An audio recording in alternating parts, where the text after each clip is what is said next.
नमस्कार दोस्तों, मैं जिस सबका स्वागत करता हूं आपके अपने यूट्यूब चैनल पे। दोस्तों, आज की इस वीडियो में हम आपको बताने वाले हैं वसीयत क्या होती है। यानी दोस्तों, विल डीड या अंतिम इच्छा पत्र जिसको कहते हैं, उस वह क्या होता है और कैसे बनवाया जाता है। तो दोस्तों, इस वीडियो में हम उसी की जानकारी देने वाले हैं। तब आप इस वीडियो को अंत तक जरूर देखें और चैनल पे अगर नए हैं तो चैनल को सब्सक्राइब कर बेल आइकन को दबाएं, जिससे कि हमारे चैनल पे जो भी नई अपडेट आए वो सबसे पहले आपको मिले। तो चलिए दोस्तों, वीडियो को शुरू करते हैं। सबसे पहले दोस्तों, वसीयत क्या होती है, यानी दोस्तों विल डीड क्या होता है।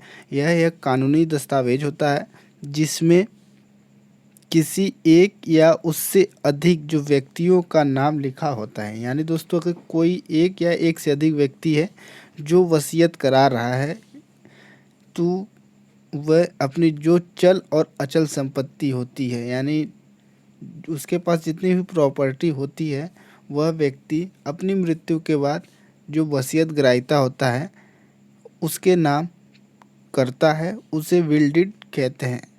यानी दोस्तों, जो वसीयत करता होता है वह अपनी जो चल अचल संपत्ति, जितनी भी प्रॉपर्टी, जितना भी व्यवसाय होता है, उसको जो वसीयत ग्राह्यता होता है उसके नाम करता है। जब वसीयतकर्ता की मृत्यु हो जाती है तब जो वसीयत ग्राह्यता होता है उस प्रॉपर्टी का हकदार हो जाता है।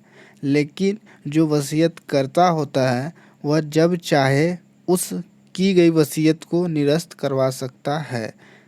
तो आप देख सकते हैं कि जो वसीयत करता है वह जो विल डीड क्रिएट की गई है पूर्व में, उसको निरस्त कर सकता है,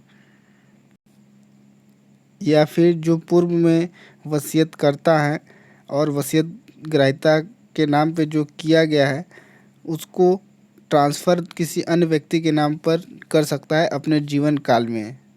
अब आप इसको कैसे बनवाएं, कौन वसीयत दे सकता है।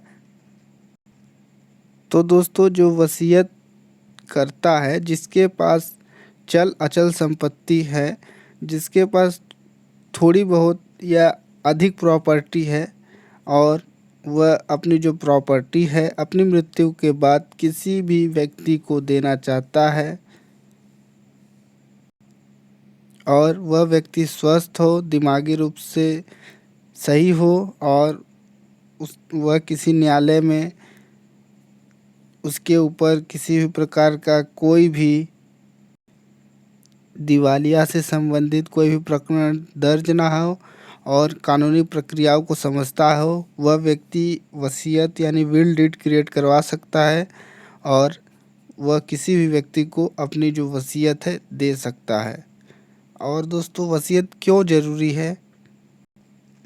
क्योंकि वसीयत यानी विल डीड तैयार कराना एक महत्वपूर्ण है, क्योंकि यह एक जो दस्तावेज है किसी व्यक्ति की मृत्यु के बाद छोड़ी गई उसकी जो संपत्ति होती है उसका सबूत होता है कि जो वसीयत ग्रहीता है उसके नाम पे जो वसीयत करता है वह अपनी पूरी प्रॉपर्टी उस व्यक्ति को देना चाहता है। ऐसे में दोस्तों, अगर वसीयत नहीं होता है तो जो उनके संतान होते हैं वो आपस में झगड़ा करते हैं।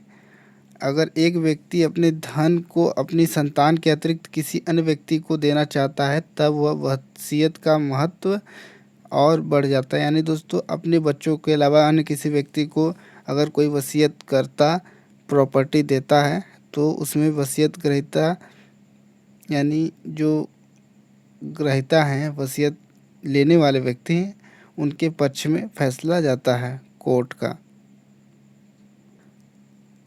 तब आप वसीयत कैसे क्रिएट करवा सकते हैं? तो वसीयत को आप एक सादे कागज़ पर तैयार करवा सकते हैं, लेकिन इसकी वास्तविकता पर संदेह को बचाने के लिए आप इसे रजिस्टर्ड करवा सकते हैं। अगर आप एक व्यक्ति जो अपनी वसीयत को रजिस्टर्ड करवाना चाहता है तो 2 गवाहों के साथ सब रजिस्ट्रार ऑफिस में जाना होगा, और वहाँ पे आपको जो वसीयत की डीड क्रिएट होती है उसको बनवाकर सब रजिस्ट्रार ऑफिस में पेश करवाना होता है।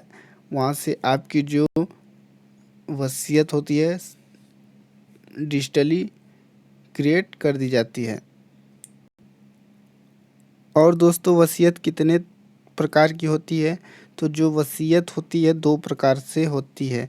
वसीयत यानी दोस्तों विल डीड 2 प्रकार की होती है। पहले जो विशेषाधिकार युक्त और दूसरी बिना विशेषाधिकार युक्त। विशेषाधिकार युक्त कौन कराता है? यानी दोस्तों ये कि यह विशेषाधिकार युक्त वसीयत एक अनौपचारिक वसीयत होती है जिसे सिपाहियों या वायु सैनिक या नौ सैनिकों द्वारा बनाया जाता है जो साहसी यात्राओं या युद्ध में गए होते हैं। यानी दोस्तों यह जो ऑफिसर्स के द्वारा करवाया जाता है जो कि वायु सैनिक नौसैनिक होते हैं। अब जो विशेषाधिकार रहित वसीयत कौन कराता है? तो इसमें जो सभी प्रकार के व्यक्ति आ जाते हैं